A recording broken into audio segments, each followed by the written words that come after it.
Is the HISD takeover about students or political power? Mark Jones is a professor at Rice University. He joins us live for his take on it all. Welcome. Thank you for being here. Oh, it's my pleasure. We just heard Mayor Turner talking about how this dates back to 2019. Right. At that point, it sounds like Texas was just trying to follow a law. We had a school underperforming, and Right. the rule is, at that point, the state has to do something about it. Walk us back of how it all began in the first place. Well, we go back to 2019. Wheatley High School was having these multiple failures, and just as in North Forest ISD, where the high schools had failures and schools had failures, the state was obligated under law to begin the intervention process.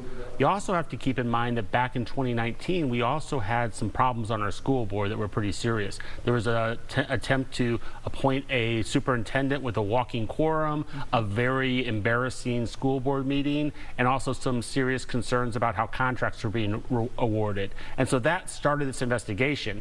Almost 4 years later, it's finally been resolved with injunctions lifted. The Texas Supreme Court's made its decision and now has given the TE, the Texas Education Agency, a green light to do what it wishes with HISD, which could be taking it over, getting rid of the superintendent, installing a new board. It could be just installing a manager, or it could just be engaging in more robust oversight. And I want to walk slowly into how it came from, this is what Texas has to do in a situation like this, to it becoming more of a political issue. Starting with Governor Abbott. So what is your take on his thoughts about our district? He talks about it being a joke, a disaster, but also talks about wanting to make it more of a pro-choice. He wants parental rights involved in all of this. How does all that tie in together? Well, so if we go back to 2019 and we look at that point, President Trump was in the White House, and so a lot of the focus of Texas Republicans were on the blue cities and counties, and so places like Houston, Austin, Travis County, Harris County, and also on institutions like HISD. And the governor has made it clear this session that he's very supportive of educational savings plans or school choice, and so the intervening the largest district in the state is one way to demonstrate to people across the state that the current system is not working in an ideal manner. If it was, then under that logic, the state wouldn't be intervening HISD.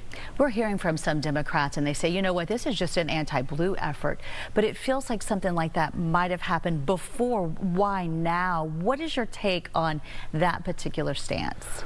Well, I think there is some of that in the sense that, well, we'll have to see what the TEA does. If the TEA comes in and wipes out the board, installs a new board and a new superintendent, then there's a little bit of politics involved. If all it does is come in and engage in greater oversight or install a manager to oversee things, that's really would just be sort of business as usual. At the end of the day, I certainly don't want parents, I don't want students panicking about this, because we can speak up if you, however you feel, as the mayor said, let your voice be heard.